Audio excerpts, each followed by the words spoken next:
everybody. Welcome to Active Churches Online. My name is Joe. My name's Casey. I'm part of the team here. Hey, and welcome to one of our services. We're so glad you are tuning in today. We want to know that you're watching with us, so head over to the comment section, leave an emoji, leave a little high five, leave a hug, whatever that looks like. We want to know that you're watching with us.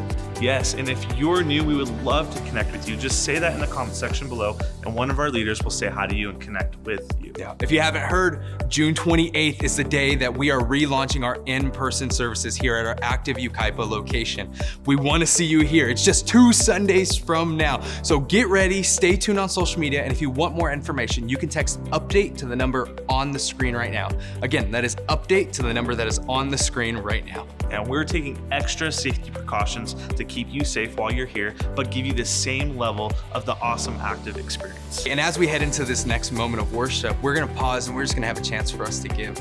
Giving is a way for us to anchor our heart into the story that God is writing here at Active Church. And as we are relaunching, your generosity is truly changing the world. It's done so much in this season of sheltering in place, but also we know that it's just going to be magnified and multiplied as we relaunch on our in-person services. So be a part of the story through your active giving. Yeah, and there's 2 ways to give. Number 1, you can text the number that's on the screen, and you can give any amount that you desire. Super easy. I love to give that way. Or you can head to activechurches.com and hit that give button. Right now, we're going to head into a moment of worship. And worship is a chance for us to talk with God with music. And so if you've never done something like this, there's no pressure. Worship however you would like. Some of us would like to stand to our feet. Some of us are going to sing out loud. Some of us are going to be in the comment section just typing. However that is, we want you to worship with us today. Yes, and can I say, welcome home.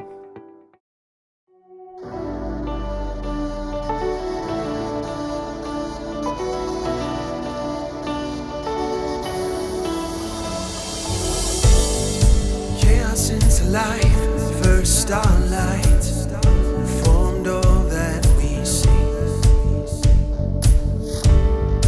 Your love is the night, the lifeline. That's in me.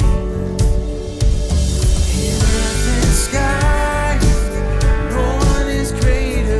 In earth and sky, no one is higher. In earth and sky, no one is greater.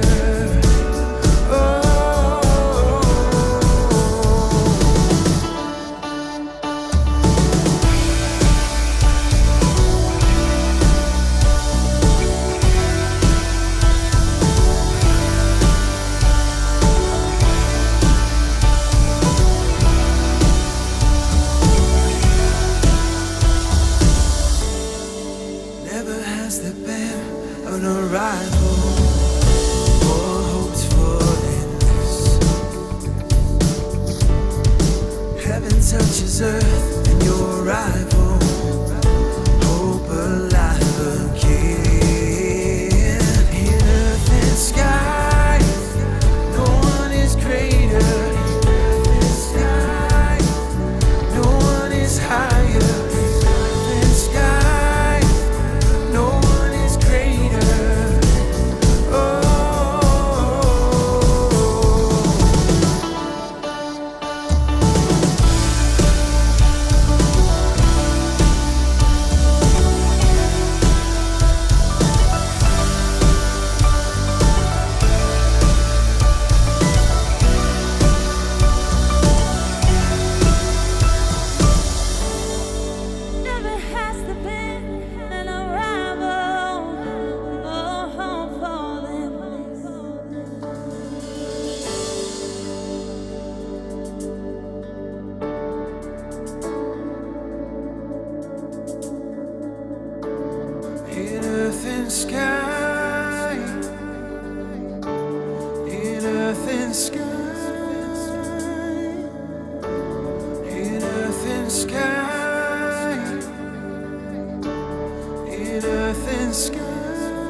I love these moments of worship because they are a chance for me to look back and remember that God has done so much in my life. And it's also a chance for me to look forward and remember that He is not done yet. Hey, Active, I have some church news for you. First, Kids Blitz is 1 week away. Kids Blitz is a high-energy 3-day event designed for you, your littles, and your family to engage with God in a different and unique and a fun way. And we're sending the fun of Kids Blitz home with you this year. On June 22nd, you can come and pick up your Blitz box here at Active Church Yucaipa. We're gonna be having a pickup parade for your littles. It's gonna be so much fun, and I even heard there's gonna be some cotton candy. Your Blitz boxes are gonna be something that is so fun for you and your family to engage with. They're gonna have crafts, they're gonna have games, they're gonna have snacks, and it's all gonna be going home with you. On June 22nd, pick up your Blitz box.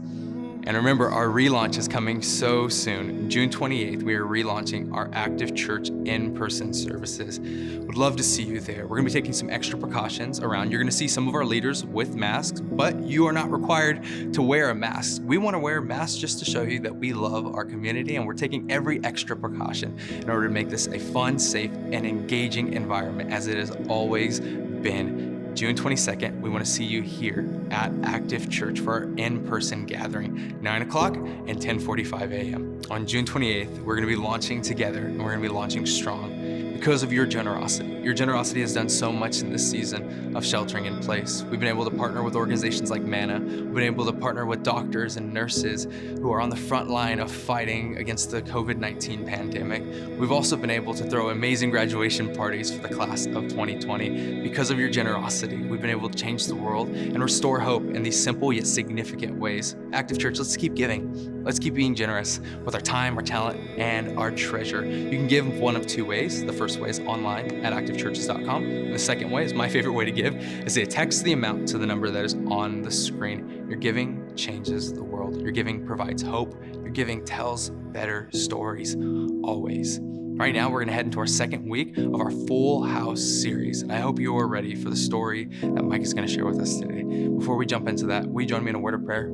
Father, thank you for these moments that we have, scattered but gathered. God, we are in eager anticipation of what you're gonna do today and what you're gonna do in our church as we step into what's next. Thank you, Father, for these moments that we have together. We lift up in your Son's holy name, and all God's people said, amen.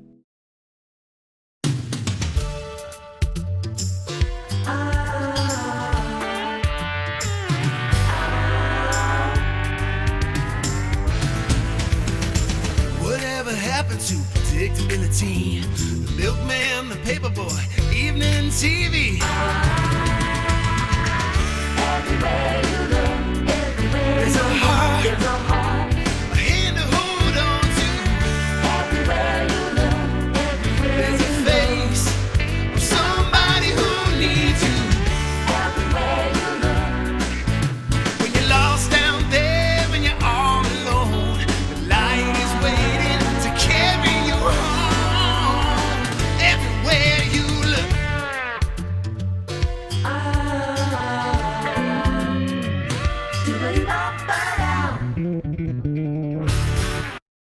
Well, welcome to Active Churches Online, everybody. My name is Mike, and I'm the lead pastor here at Active Church, and I got some friends, so thanks for coming and hanging with me today. And for those that are watching, and for those that are listening, we're glad to have you a part of the story that God is writing here at Active Church. You'll get to be like them in just 2 Sundays. Sunday, June 28th, we are relaunching our in-person gatherings at Active Church Yucaipa. So if you've been a part of Active Church Redlands, we're inviting you to come and hang with us in Yucaipa, 9 a.m.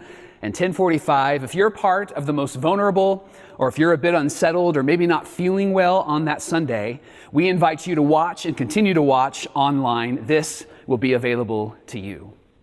As we prepare for relaunch, we've decided to take these next few weeks to talk about your family and my family. And I think it's really important because as we look at our culture and as we look at our world, I think all of us would agree that we need some help. We need some change, right? We need to know how to speak to each other and how to love each other. We need to look at one another, not by skin color, but look at each other as people, men and women who have been created in the image of God.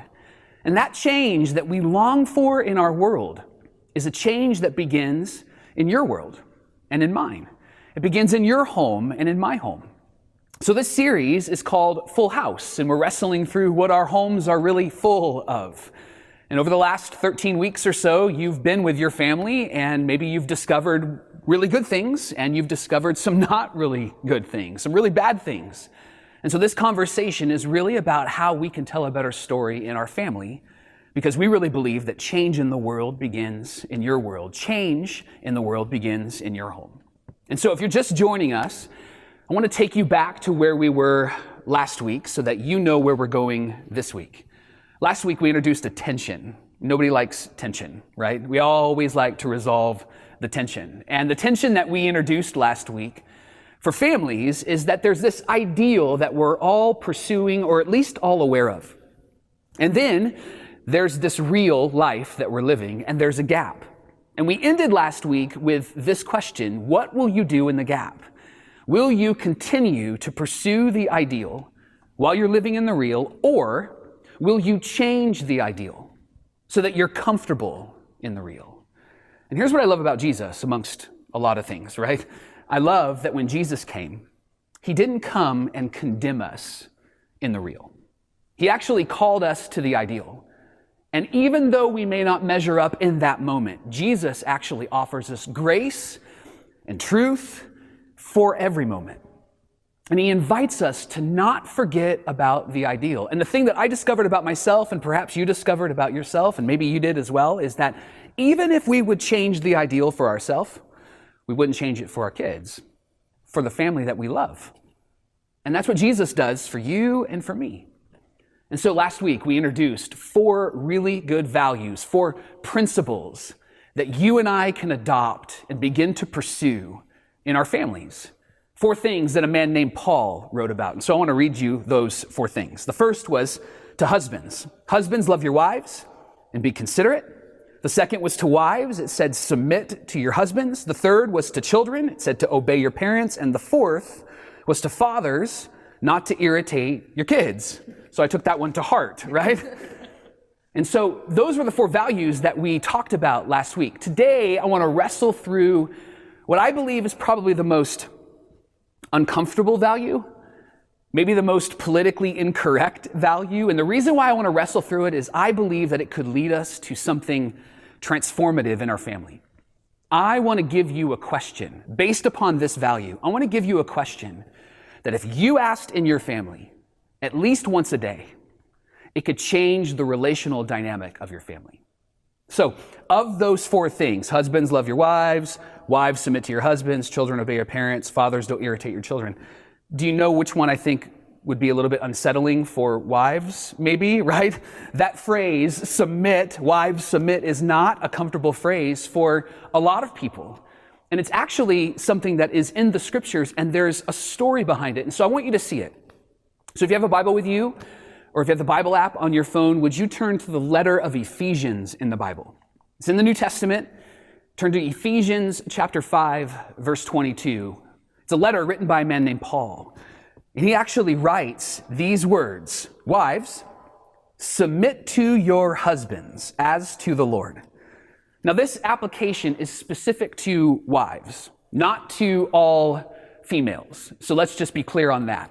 There's also some other things going on, so I want you to keep these things in mind. First, when Paul is writing these things, he's applying what Jesus has taught to your life and to mine. And in this context, he's applying it to families. And what Jesus taught could be summarized in one word: love.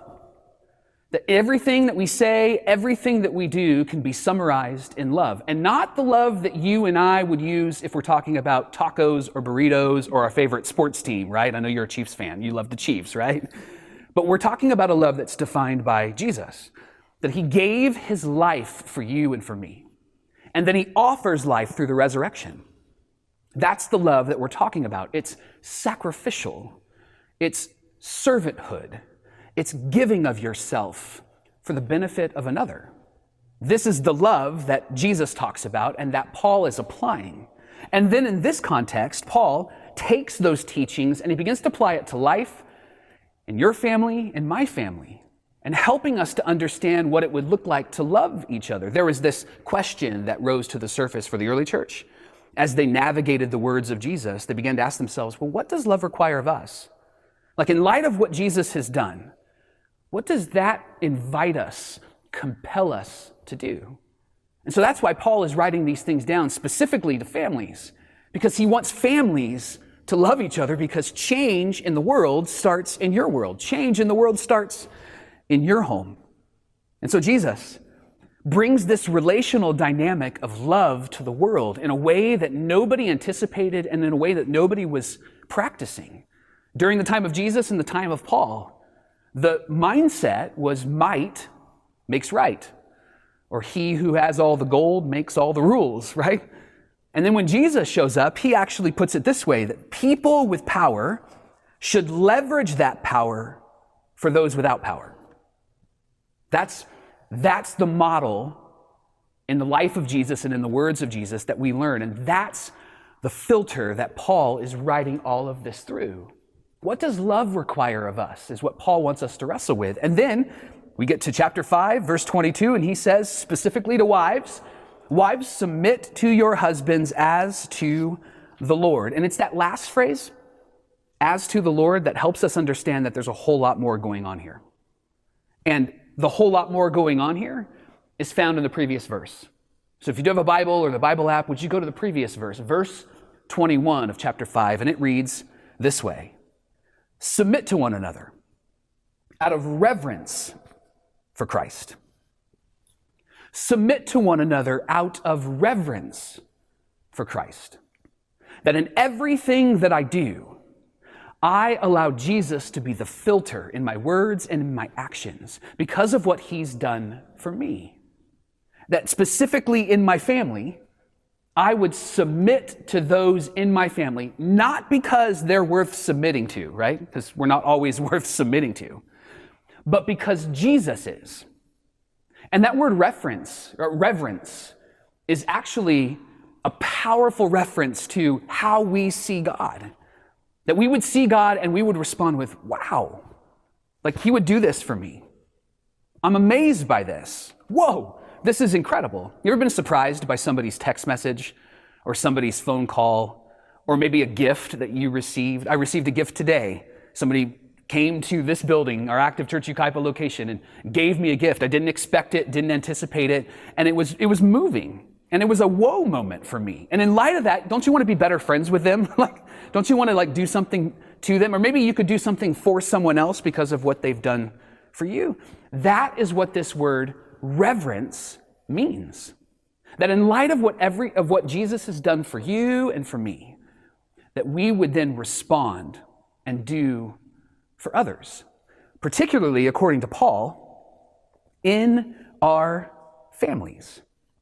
So what he wants us to understand, Paul in particular, the writer, but ultimately what Jesus wants us to understand is that when we submit to each other out of reverence for Christ, we are taking this position. I'm going to leverage my power and leverage my time and leverage my resources for your benefit because of what Jesus has done for me.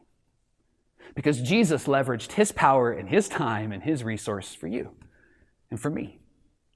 And so why would I not respond to that?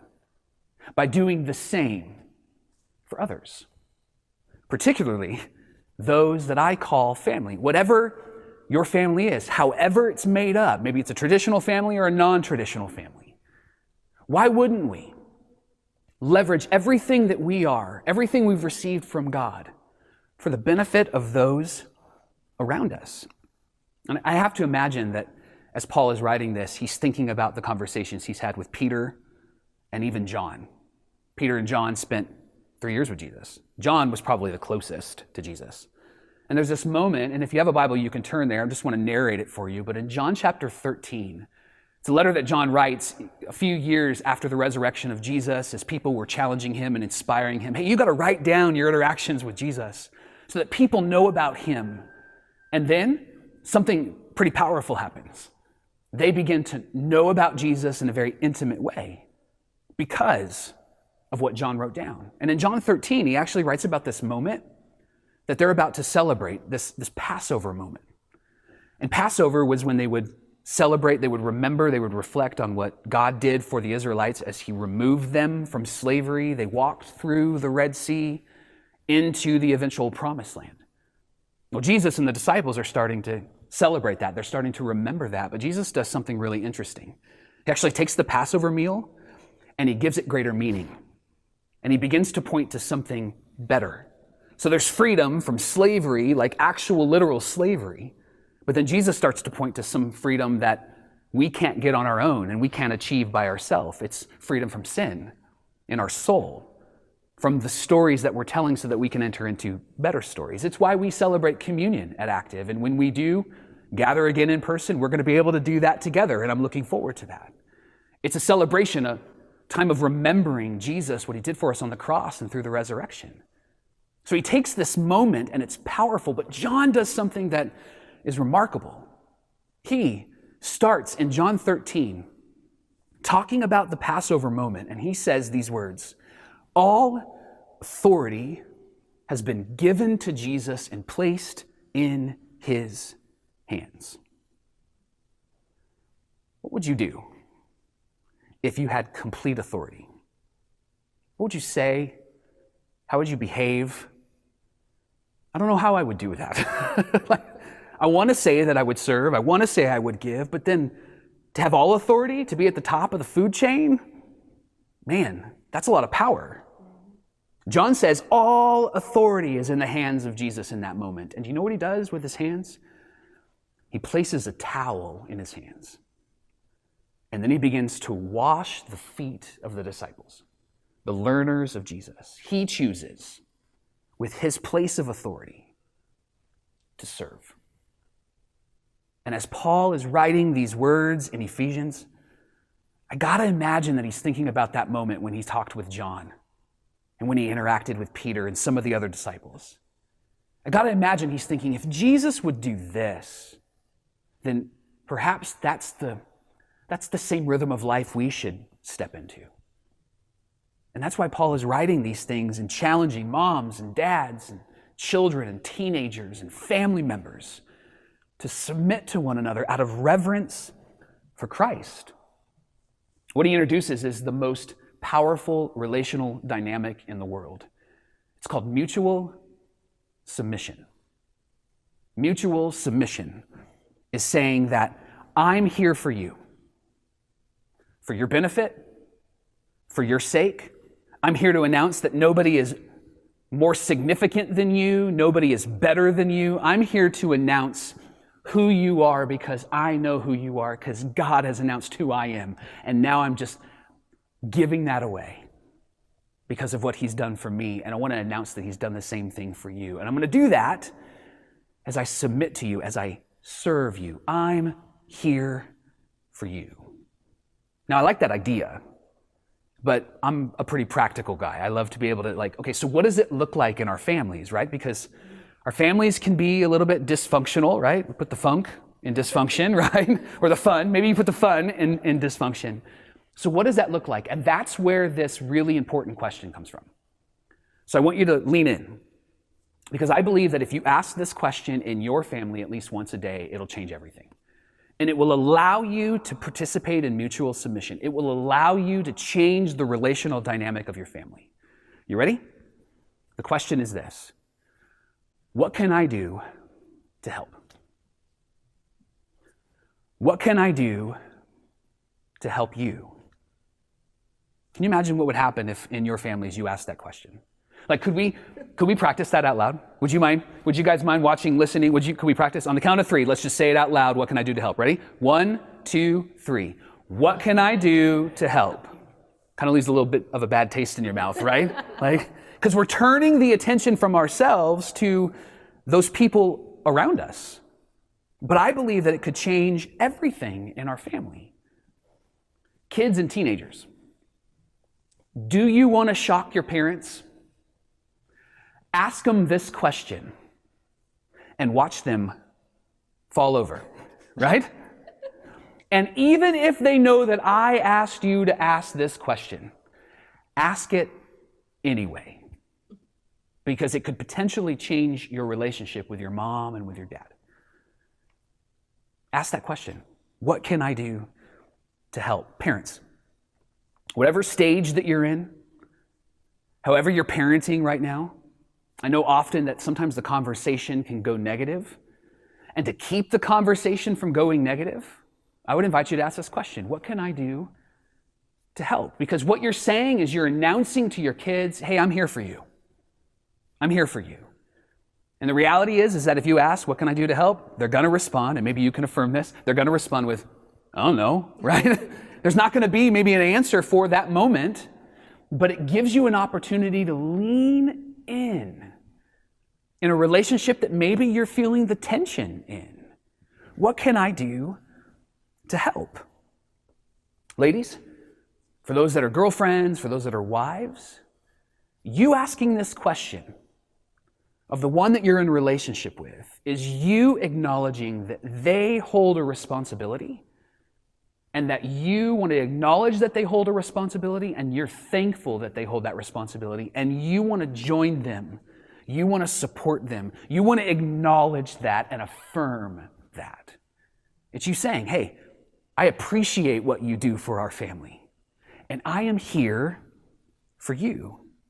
And when you ask your man, your guy, hey, what can I do to help? You know that the response is going to be nothing, right?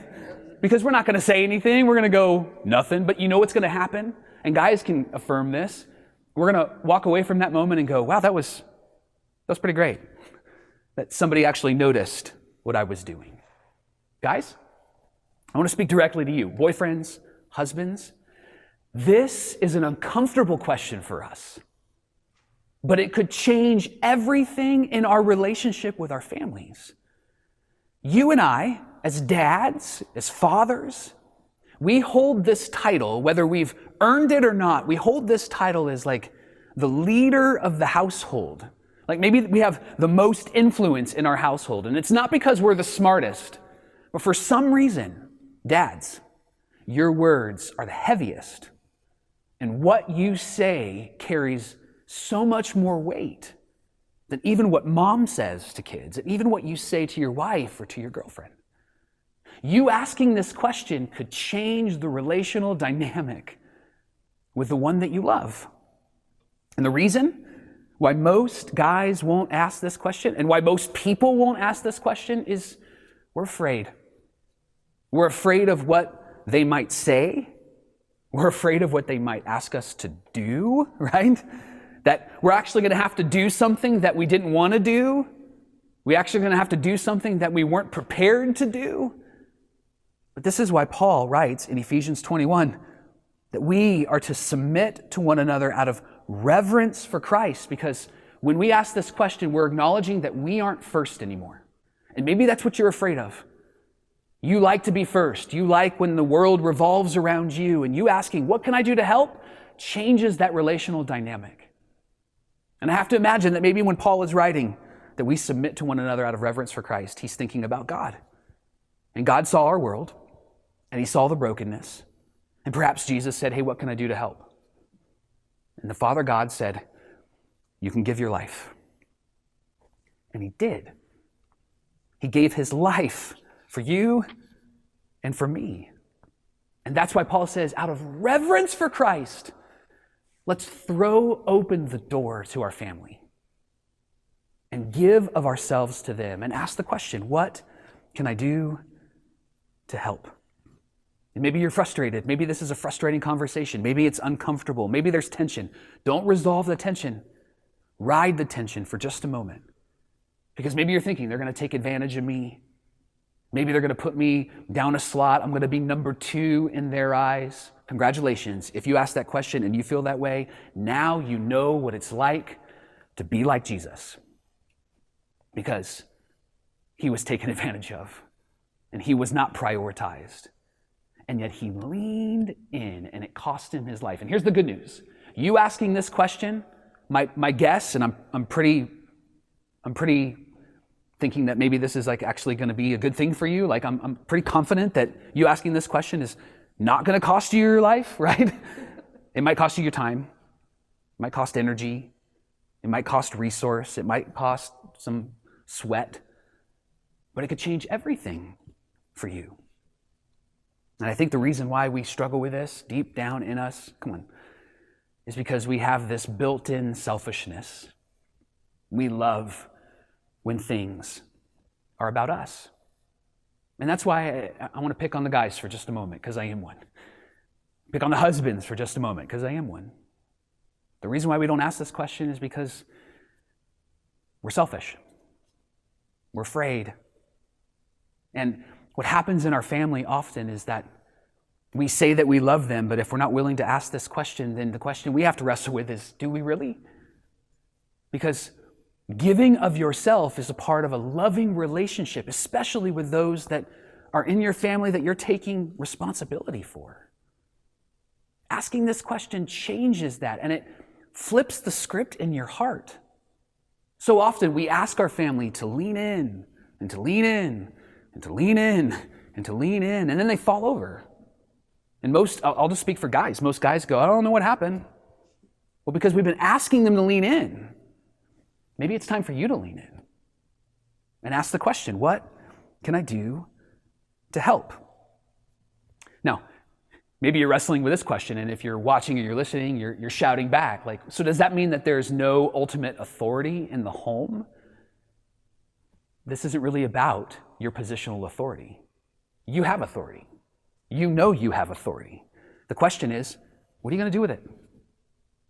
How are you going to leverage who you are for those that you say that you love? Because love is greater than just some words that you're sharing. Love is found in the life that you're bringing to others. What can I do to help?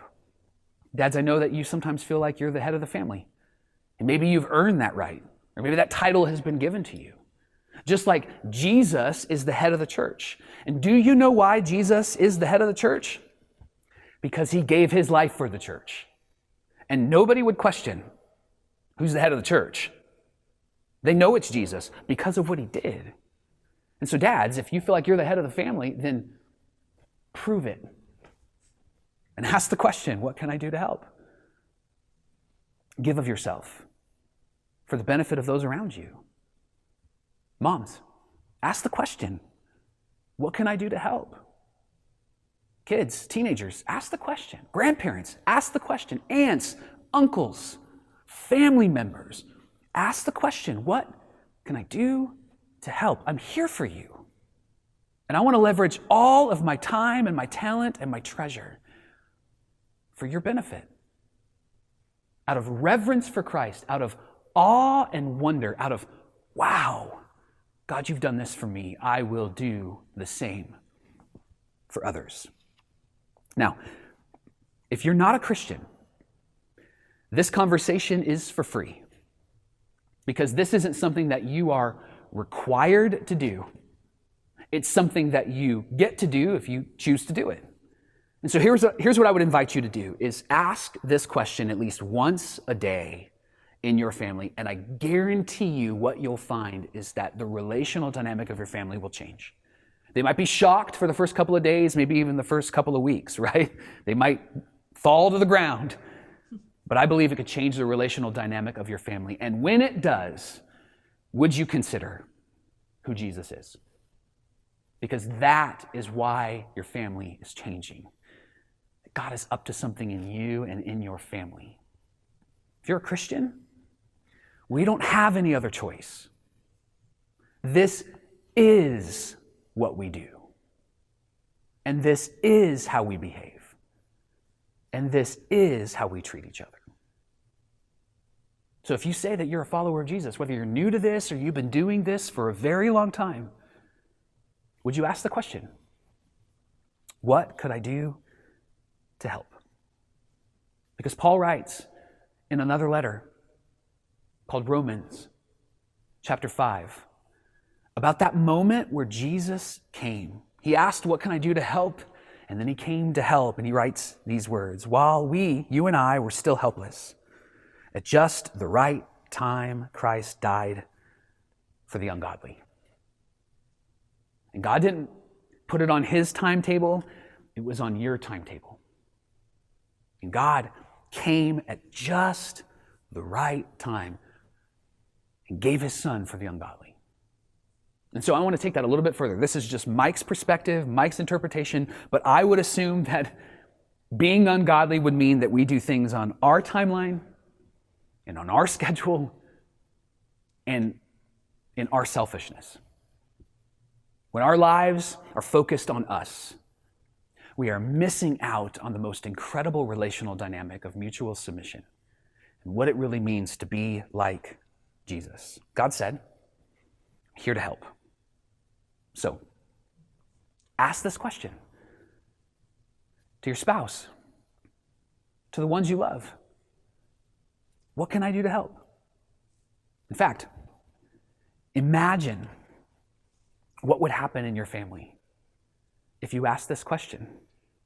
And the great thing is that you don't have to imagine if you begin to ask the question. You'll see it for yourself, that it's changed everything for you.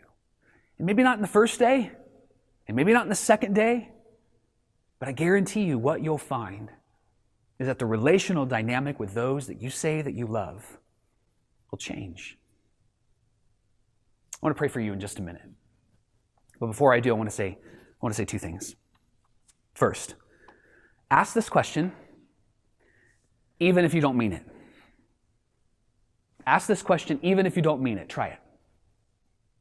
Second thing, when you don't want to ask it, that's the best time for you to ask it. So even if you don't mean it, ask it. And even when you're like, I can't, ask it. Because what you'll find is that change will come to your home, and that change will start with you in your heart. So I hope that today, and over the next couple of days and weeks, you would begin to look at those that you love in your family and ask this question: what can I do to help? Would you pray with me? So God, we are so thankful that you looked at our brokenness and you sent Jesus because you came to help. And you removed every barrier, and you forgave every sin, and you extend to us new life. And so may we do that in very tangible ways in our families, so that change can come to the world, and that change would start in our world. God, may we be bold and courageous and ask the question, what can I do to help? Because of Jesus. And it's in his name that we pray all of these things. Amen and amen and amen. What an incredible message from our lead pastor, Mike Frisch. Hope you were inspired by that message. We hope you were challenged. Hope you were changed. In any way, we want to hear the better stories that are coming to the surface in your household. Reminder, we are 2 Sundays away from relaunching our Active Church services. June 28th, we want to see you in the room, 9 a.m. and 10:45. We'll see you soon, Active Church. Kids Blitz is coming up, and our Kids Blitz parade is next week, June 22nd from 4 p.m. to 6 p.m. Come drive through our parking lot and have an experience with your kids to come get your Blitz box that you're gonna need. It's got everything for Kids Blitz to have an awesome experience. June 22nd, Kids Blitz Parade. And we're doing these events because of your generosity. We're relaunching strong because of your generosity. We're having these moments where kids can take these boxes of fun crafts and games home because of your generosity. Active, if you don't believe me that your generosity is changing the world, just know that your generosity is changing so many worlds. It's changing families, it's changing how people interact with each other, and it's changing entire people's lives as they're giving their life to Jesus for the very first time, or for the very first time in a long time. Active, thank you for your generosity. Yeah, and just a reminder, there's 2 ways to give. You can give to the number on the screen, put any amount you want in that text message. Yeah, super simple and easy. Yeah, or you go to activechurches.com and hit that give button on our website. Active, I love you so much. I'll see you soon.